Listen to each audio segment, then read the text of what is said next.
बिस्मिल्लाहिर्रहमानिर्रहीम। नाज़रीन अस्सलाम वालेकुम, मैं हूँ इमरान वसीम। नाज़रीन, आज के प्रोग्राम में एक तो हम बात करेंगे जो अमरीकी सदर ने पाकिस्तान के एटमी प्रोग्राम से मुतल्लिक गैर ज़रूरी और गैर ज़िम्मेदाराना स्टेटमेंट दिया है। जो बाइडेन के इस स्टेटमेंट के बाद क्या पाकिस्तान को आलमी पाबंदियों का सामना करना पड़ सकता है? अमरीकी सदर के इस बयान का मकसद क्या है? पाकिस्तान में अमरीकी सदर के इस बयान का सियासी तौर पे किसे फ़ायदा पहुंचा, किसे नुकसान हुआ? और अमरीकी सदर जो बाइडेन के इस स्टेटमेंट का जो साबिक वज़ीर आज़म इमरान ख़ान का रजीम चेंज ऑपरेशन का बयानिया है, उसके साथ क्या ताल्लुक़ है? एक तो इस मामले पे आप नाज़रीन के साथ गुफ्तगू करेंगे और इसके अलावा हम बात करेंगे पीटीआई की जानिब से जो मरियम नवाज़ को मारने की धमकी दी गई। अब इस धमकी के बाद जो राना सनाउल्लाह को धमकी दी गई है, इस धमकी की डिटेल आपके साथ शेयर करेंगे कि ये धमकी किसने दी है, कैसे दी है और कहाँ से दी है। और तीसरी खबर में हम बात करेंगे गिरफ्तार पीटीआई के सेनेटर आज़म सवाती को जो मज़ीद फ़िज़िकल रिमांड के लिए आज जुडिशल मजिस्ट्रेट की अदालत में पेश किया गया। अदालत में होने वाली इस अहम कार्रवाई का और जो अदालत की जानिब से फ़ैसला सुनाया गया है, उसकी तफ़सीलात भी आप नाज़रीन के साथ शेयर करेंगे। और इसके अलावा हमारे आज के प्रोग्राम की जो दीगर ख़बरें हैं, उनकी डिटेल भी आपकी खिदमत में पेश करेंगे। तो गुफ्तगू का आगाज़ करते हैं जो आज आज़म सवाती को जुडिशल मजिस्ट्रेट मोहम्मद शबीर की अदालत में पेश किया गया।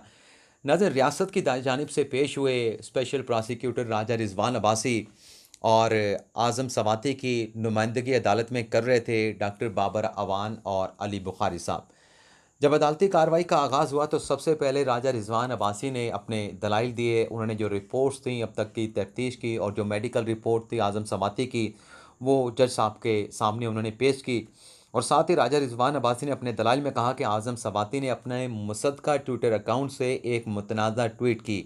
और साथ में उन्होंने ये भी कहा कि पीका कानून के तहत जो है, पीका कानून के सेक्शन 20 के तहत जो है, आज़म सवाती के ख़िलाफ़ एफआईए ने मुकदमे का इंदराज किया है। और ये जो मुतनाज़ा किस्म की ट्वीट जो है वो आज़म सवाती की जानिब से की गई है। इससे पहले भी इसी किस्म की ट्वीट जो है वो तसलसल के साथ जो है वो आज़म सवाती की जानिब से की गई, जिससे ऐसा लगता है कि मुनज़्ज़म एक सोच के ज़रिए जो इदारे हैं और उनके जो सरबराहान हैं उन्हें बदनाम, उन्हें मलाइन करने की कोशिश की जा रही है। तो 8 रोज़ा जिस्मानी रिमांड की इस्तदा की गई अदालत से प्रोसिक्यूटर की जानिब से। और उसके बाद डॉक्टर बाबर अवान ने दलाइल दिए और उनका ये कहना था कि जो आज़म सवाती ने ट्वीट की है, उस ट्वीट को हम तस्लीम करते हैं, लेकिन कानून में इस तरह के मामलात को लीगल कवर भी फ़राहम किया गया। उस हवाले से मैं अदालत के सामने जो भी कानूनी चीज़ें हैं वो मैं अदालत के सामने रखूँगा। लेकिन जज साहब ने प्रोसिक्यूटर से ये सवाल पूछा कि आप ये बताएँ, बाबर अवान से भी इस्तफ़सार किया कि जिस मोबाइल से ये ट्वीट किया गया, क्या उस मोबाइल फ़ोन को रिकवर किया गया है? तो आज़म सवाती साहब ने खुद इस सवाल का जवाब दे दिया कि मैंने वो मोबाइल फ़ोन जो है अपने घर से बाहर फेंक दिया था, क्योंकि उस मोबाइल में मेरी बेटी की तस्वीरें थीं। जब मैं अपनी ट्वीट्स को मान रहा हूँ तो मज़ीद इन्हें मुझसे क्या चाहिए? यानी वो अपना एतराफ़ कर रहे थे कि जो ट्वीट है, ट्विटर जिस अकाउंट से किया गया, वो मैंने ही किया था।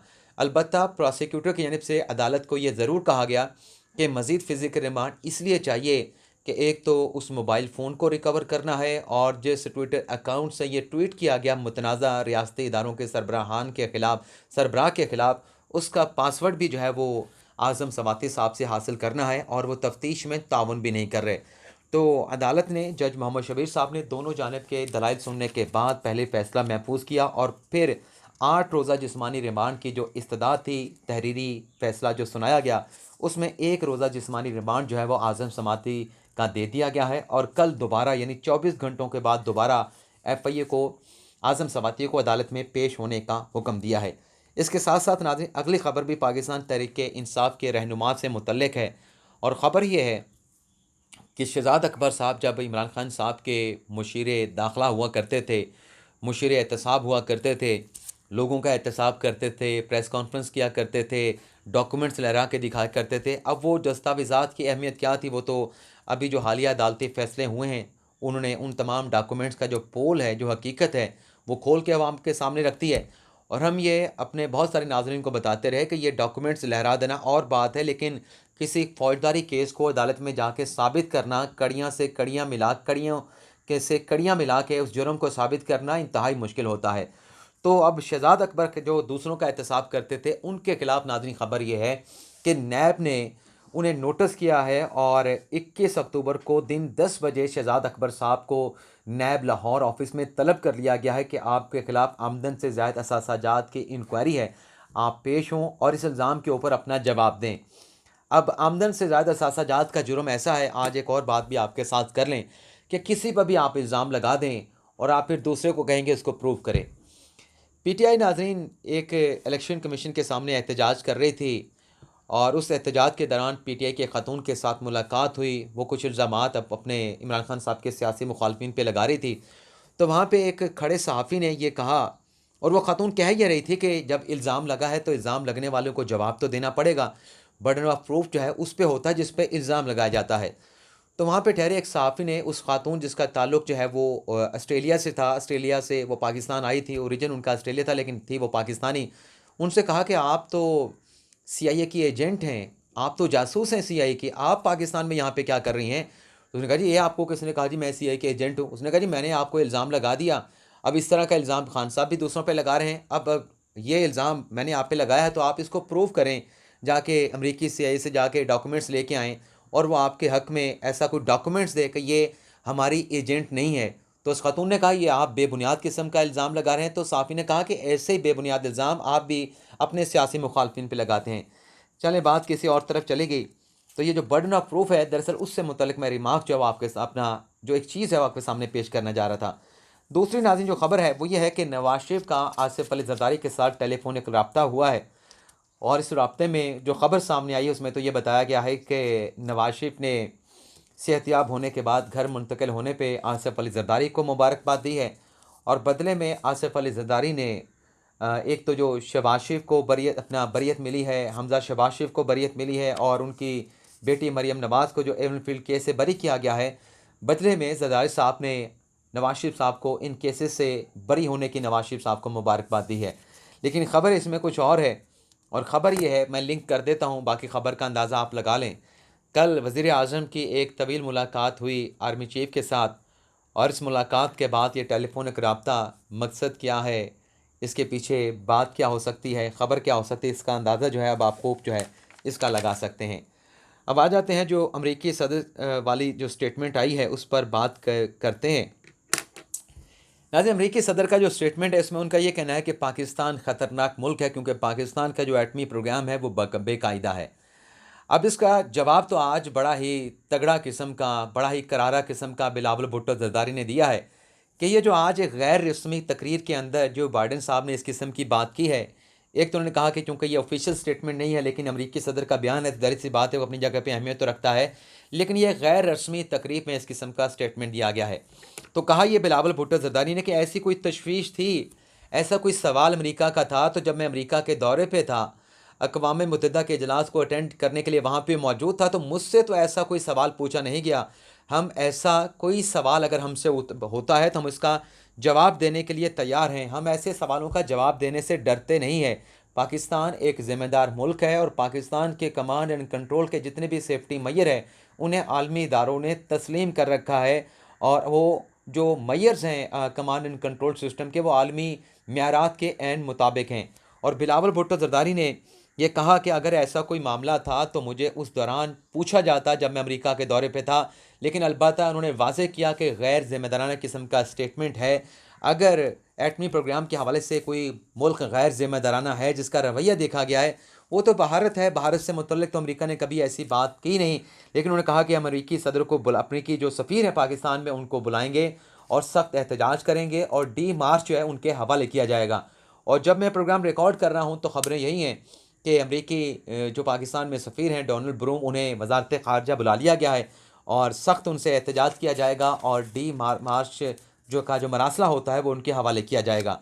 और इसी स्टेटमेंट में क्लियर भी कर दिया बिलावल भुट्टो ज़रदारी ने कि इस स्टेटमेंट के बावजूद भी वो नहीं समझते कि पाकिस्तान के ऊपर किसी किस्म की आलमी पाबंदियाँ लगने का कोई जवाज़ मौजूद है। पाकिस्तान ने कोई जारियत नहीं की, पाकिस्तान का कोई ऐसा कंडक्ट नहीं जिससे ये साबित हो कि पाकिस्तान ने कोई एटमी प्रोग्राम के हवाले से गैर ज़िम्मेदाराना किस्म का जो है वो रवैया अख्तियार किया है। तो पाकिस्तान का कंडक्ट बड़ा क्लियर भी है और माज़ी भी बड़ा इस हवाले से जो है वो साबित करता है कि पाकिस्तान का रवैया जो है बड़ा ज़िम्मेदाराना है। तो अब आप जो मरासला भेजा गया यानी जो मरासला भेजा गया जिसका खान साहब ने बयानिया बनाया था कि उनके खिलाफ रजीम चेंज ऑपरेशन हुआ है, उस मरासले में कोई हुकूमत तब्दीली का कोई बराह रास्त ऐसा जिक्र नहीं था। लेकिन खान साहब ने कह दिया कि हमारे खिलाफ अमेरिका की साजिश के तहत रजीम चेंज ऑपरेशन हुआ है। अगर रजीम चेंज ऑपरेशन था, जैसा कि मैंने अपने इंट्रो में कहा कि अमरीकी सदर के इस बयान का इमरान खान साहब के रजीम चेंज ऑपरेशन के बयानी के साथ क्या ताल्लुक़ है, तो अगर ये हुकूमत उनके आशीर्वाद से आई होती तो IMF जो है पाकिस्तान को इतने नाक की लकीरें ना लगड़वाता और जो बाइडन जो है इस किस्म का गैर जिम्मेदाराना स्टेटमेंट भी पाकिस्तान के ख़िलाफ़ ना देता, और अगर देना होता तो इमरान खान के दौरे हुकूमत में देता जिन्हें वो पसंद नहीं करते थे बकौल इमरान खान साहब। तो ये जो बयान सामने आया है, इससे इस बात का भी अंदाज़ा होता है कि अमरीकी जो हैं उन्हें ये उन जो हुकूमत पाकिस्तान में आई है उनके आशीर्वाद से नहीं आई, ये अदम एतमाद के ज़रिए आई है, ये आइनी रास्ते के ज़रिए आई है, ये कॉन्स्टिट्यूशन के आर्टिकल 95 के तहत आई है।